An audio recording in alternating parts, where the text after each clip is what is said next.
What's up builders, it's me, Jimbotron, back at you with another video. In today's video, we will be doing another tier list. I did one of these last season, but we're going to be doing this one a bit differently. So in the last tier list video I did, I based my picks entirely off tournament pick and ban rates. The tournament in question is the stadiumbuilds.io tournament, which I will leave a link to in the Discord down below if you're interested in looking into that.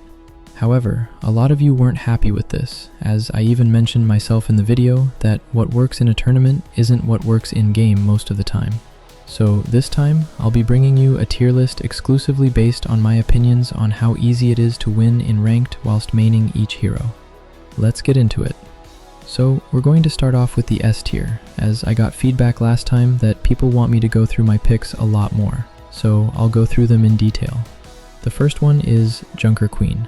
Now, surprise surprise, this character hasn't changed from her position in my last list, because she is the best character in Stadium, and there is no doubt about it. Junker Queen is inherently overpowered in Stadium, where you get more money for outputting stats. Since she's a tank that both damages and heals for some of the highest numbers out of all the roster, she inherently generates more cash than anyone else, giving her an unfair advantage when it comes to building. The character is mainly carried by the Royal Bullet's power. However, I still think even if you were to remove that, she would still be high A tier. Up next, we have Zenyatta. Now, Zen is probably the strongest support right now. I have him top 3 over in my top 5 builds video. However, there is really nothing that Zen can't do. He has great mobility, Discord Orb, which is so much extra damage in Stadium, some of the highest self-heals in the game, and some of the highest damage numbers in the game. Generally, on support, if you're looking to solo carry games, I think this is the one that you want to look at the most. Up next, we have Brig. Now, Brig is the only other support right now that I'd put equal with Zen in terms of solo play, simply because she is the tankiest support by a mile. She honestly can out-tank some tanks in this game right now. On top of that, her healing is super easy to proc, so she does generate a lot of cash as well. So I'm not going to hesitate to put this character in S tier. Next hero on the list is Junkrat, and what a pathetic nerf. Junkrat received some nerfs at the start of the season, and his super problematic power, Zip Grease, that allows him to basically hit scan 2 projectiles after every mine use, got a 5% weapon power nerf. It basically had the equivalent of a compensator removed. Gee whiz, is he a terrible character now? Aside from a couple of stat nerfs, Junkrat is still fundamentally broken. Everything that he could do before, he can still do, just slightly worse, but he still fills his role and is very much S tier. And now we have the only character in the tank roster that I think has the potential to bully Junker Queen, and that's Hazard. Hazard really only has 2 builds, the wall build, the block build. However, a lot of the Hazard players end up merging these 2 builds together as they synergize very nicely. I myself hit Legend using Hazard only a couple seasons ago, so I am very aware of the extent of this guy's power. His burst damage is insane, and the block damage reduction is just on another level. Easy S tier. Our second to last in S tier is Kiriko. Now, Kiriko didn't receive any direct buffs or nerfs this season. However, what I will say is I don't think Kiriko is as good in solo queue at carrying games as Brig and Zen, even if she is technically better when we're comparing them in pro play. A lot of Kiriko's value comes from supporting, which sounds stupid considering the other 2 are also supports. However, Zen's biggest value is in damage output, and Brig's is survivability. I think Kiriko is definitely strong, but she doesn't carry in the same way, which is why she sits slightly lower in S. And to round off S tier, we have Freya. Freya is really cool. She did receive nerfs. I think this is her 3rd consecutive nerf in a row, which is kind of crazy. However, it's honestly deserved. Don't get me wrong though, a Freya with a Mercy Pocket will still absolutely ruin your lobbies, and she still very much deserves S tier. A slight damage nerf doesn't change what makes her strong. Moving on to A tier. If S tier is the hyper carries, A tier is the consistent carries. These are heroes that I think you can queue with and reliably have enough impact to win games. Starting off A tier, we have another tank, Reinhardt. I am really only referring to his ability power build here. Rein's weapon power builds are honestly okay, but when compared to ability power, they get overshadowed. The ability to one-shot any squishy and chunk a very large portion of a tank's health, whilst also being able to do so virtually unpunished because you can have your shield up whilst charging, is just insane.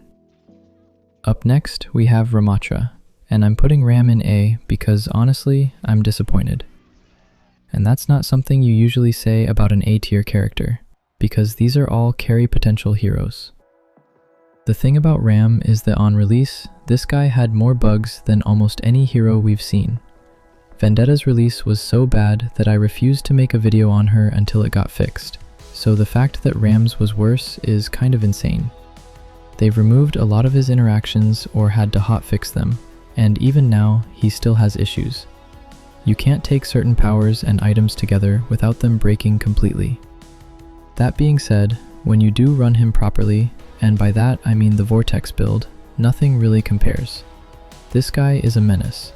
The burst damage is insane, and the constant slow he provides is just oppressive. Moving on, we have Soldier 76. Now, Soldier was 8th in my previous video as well, and this still stands for the same reason. Out of all the hit scan options, Soldier is by far the most consistent in Stadium. He has some of the best sustain, his mobility is super nice, and he scales really well at every stage of the game. You always kind of know what you're getting with Soldier. I've said this many times on the channel, but he was actually my hero of choice the first time I hit top 500, so I've got a lot of love for this guy. Next, we have Ana. Ana's main weakness as a character is her low mobility, and the fact that she can completely remove that in Stadium makes her fundamentally busted. She is one of the strongest shutdowns to some of the best characters in the game. Junker Queen's healing becomes useless against her. Honestly, I would put this character in S tier. However, her strongest build, the Falcon build, doesn't currently work properly because of a removed item, and it also requires full team coordination, so you shouldn't really run it in solo queue. Because of that, her solo queue builds drop slightly, which is why she sits in A. Next, we have Cassidy. Cassidy is basically the higher burst damage version of Soldier in Stadium. They serve very similar purposes. However, Cassidy is better into anti-dive and burst scenarios, whereas Soldier is better in sustained fights. It's more of a playstyle difference, but fundamentally they fill the same role, so both sit comfortably in A tier. Up next, we have Zenya. His weapon power build actually got buffed this season, which is kind of insane considering it was already one of his stronger builds. He has so much self-sustain, so much team healing, and some of the highest damage on the support roster, probably second only to Zen. Pretty simple A tier. Next up, we have Juno, and this is a bit of a hot take. Juno got a rework, and although I haven't covered it on the channel yet, it did a lot for her. She can now generate a ton of ult charge, and funnily enough, her strongest power isn't even in the game right now. When it is added, I think there's definitely room for her to move up into S tier, but I can't confirm that just yet.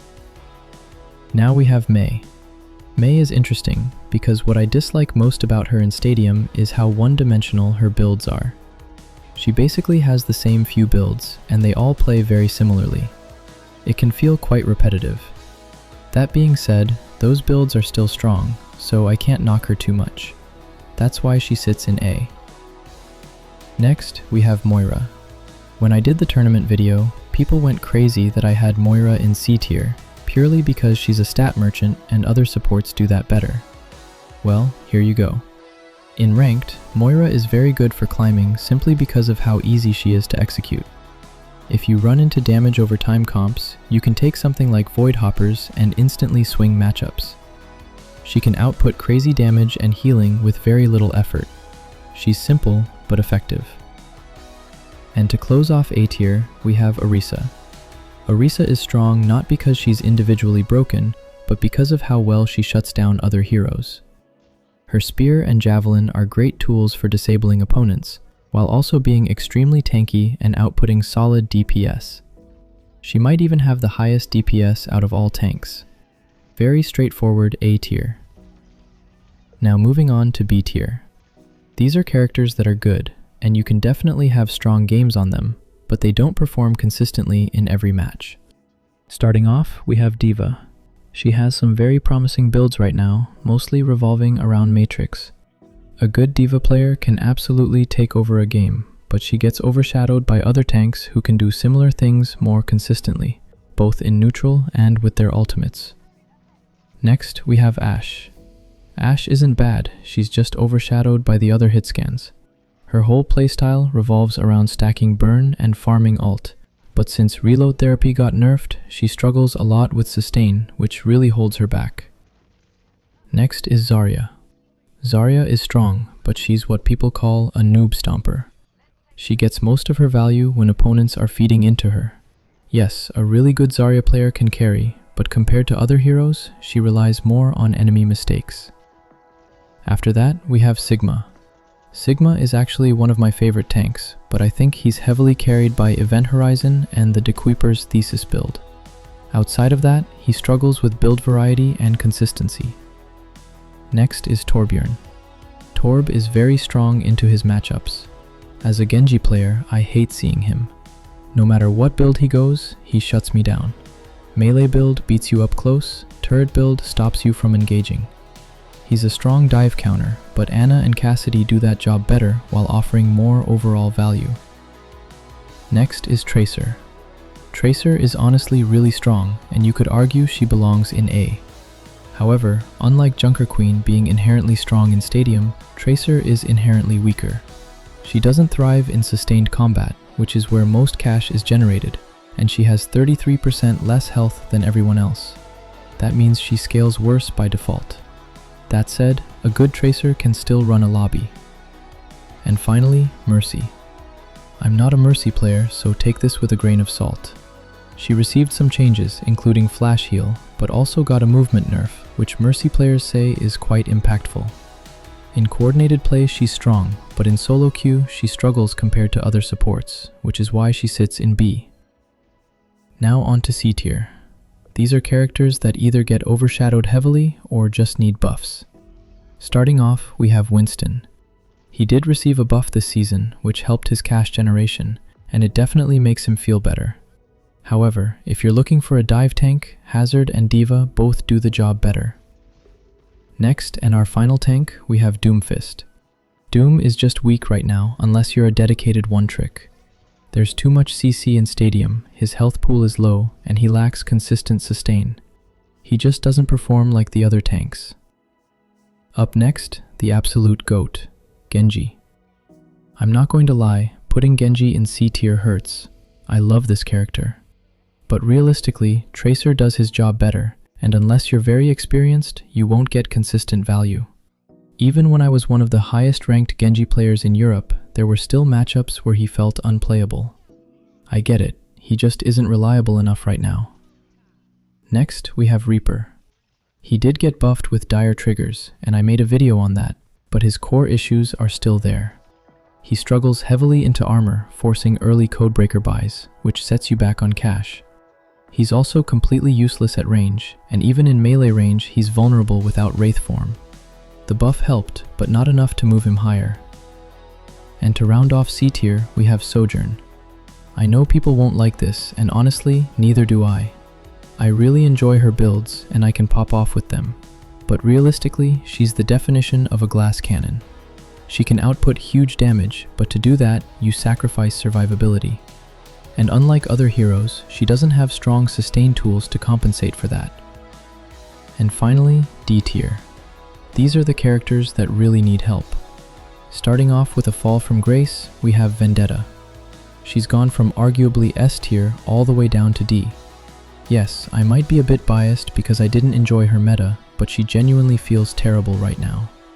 Her bugs made her strong before, and although some are still there, her builds just aren't good anymore. Her AP build is weak, and her weapon build got indirectly nerfed through base game changes. Combined with range nerfs and movement penalties, she just can't keep up.